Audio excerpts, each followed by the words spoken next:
The story begins with a horrific dream about a serpent. A snake curled around the warrior's face while he slept. This was a dream of the warrior's wife. His wife saw an omen, a terrifying force that would either bring her husband honor or disaster, rather than a threat. But for the time being, he was merely a slave, one of millions captured from the lands Rome had conquered to dig the mines, cultivate the farms, or engage in combat for the amusement of the masses. He was imprisoned for desertion after serving in the Roman army. Spartacus was his name. Vatiatus, a Lannister, or gladiator trainer, had brought Spartacus to Capua. Additionally, the Ludus, or gladiator school, was a harsh place to live. New recruits were made to take an oath promising to follow their master's wishes without question and to be burned, tied, beaten, and murdered by the sword. However, Spartacus' spirit was unbreakable even under severe punishment.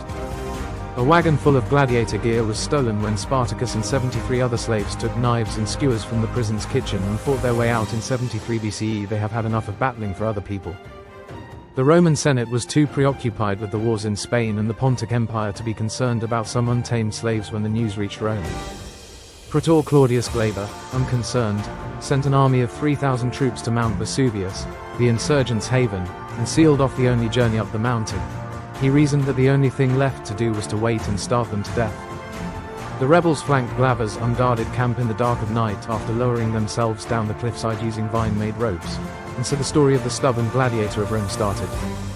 As word of the uprising grew, fugitive slaves, disloyal soldiers, and starving peasants joined its ranks. Although many lacked training, Spartacus' astute strategies turned them into a potent guerrilla army. Spartacus continued to draw adherents and took control of villages where new weapons could be made because of his exciting victories and philosophy of dividing spoils equitably. The Senate replied with the full might of 2 legions in the spring of 72 BCE after the Romans quickly understood they were no longer dealing with a motley crew of fugitives. Although the rebels prevailed, many people died in the conflict, including Crixus, Spartacus' lieutenant. Spartacus' army grew to a formidable force of some 120,000 soldiers by the end of 72 BCE, but those numbers were challenging to control.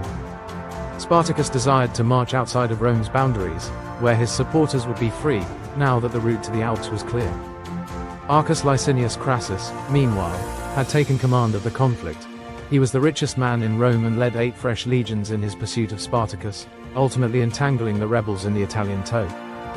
The rebels made a last-ditch effort to breach Crassus' defenses following fruitless attempts to construct rafts and a painful betrayal by local pirates. However, it was useless. In a chilling display of Roman power, his army was defeated. And years later, the name of the slave who caused the most powerful empire in history to shudder has come to represent freedom and the bravery to stand up for it.